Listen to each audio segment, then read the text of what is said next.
ಮಗ ಅವನಿಂದ ಸರಿಯಾಗಿ ಹಾಕಿಸ್ಕೊಂಡಿದೀವಿ. ಅವನ ಹತ್ರ 10 ರೂಪಾಯಿ ಇರ್ಲಿ, ಅವನ್ ಪರ್ಸ್ನ ನಾನ್ ಕದಿತೀನಿ ಕಣ.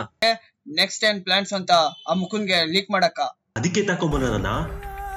ಹೇ ಗಡ್ಡ ಬಾಬು, ಇವ್ ಜೊತೆ ಸೇರ್ಕೊಂಡಿದ್ಯಲ್ಲ, ಏನ್ ಪ್ರಾಫಿಟ್ ಇದೆ ನಿನ್ಗೆ?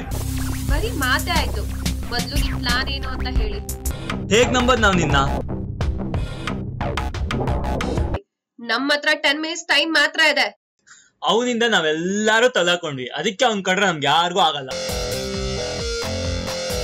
ಇದೆ ಅಲ್ವಾ sir pen drive? No, it's a pre plan murder. ಈ ಕೊಲೆ ಕೇಸ್ ನ ಮುಚ್ಚಾಕೋದಕ್ಕೆ ಅಂತ ತುಂಬಾ ಜನ ಪ್ರಯತ್ನ ಪಟ್ಟಿದ್ದಾರೆ. ಅದ್ರಲ್ಲಿ ನಿಮ್ಮನ್ನೆಲ್ಲ ಕಳ್ಸಿದಾನಲ್ಲ ಆ ಪೊಲೀಸ್ ಅಧಿಕಾರಿ ಕೂಡ ಒಬ್ಬ. ಮುಕುಂದ ಅಂತ ಒಬ್ಬ ಇದ್ದಾನೆ, ಅವನ ಹತ್ರ ಪೆನ್ ಡ್ರೈವ್ ಹಿಡಿಬೇಕು. ನನ್ ಮುಂದೆ ನೀವೆಲ್ಲ ಸಣ್ಣ ಹುಳಗಳು ಕಂಡ್ರು. ಅಲ್ಲಿಗೆ ನಿಮ್ ಕತೆ ಮುಗೀತು. ಗೈಸ್, ಟೈಮ್ ತುಂಬಾ ಕಮ್ಮಿ ಇದೆ. ನಿಮ್ ನೆಕ್ಸ್ಟ್ ಪ್ಲಾನ್ ಏನು ಅಂತ ಹೇಳಿ.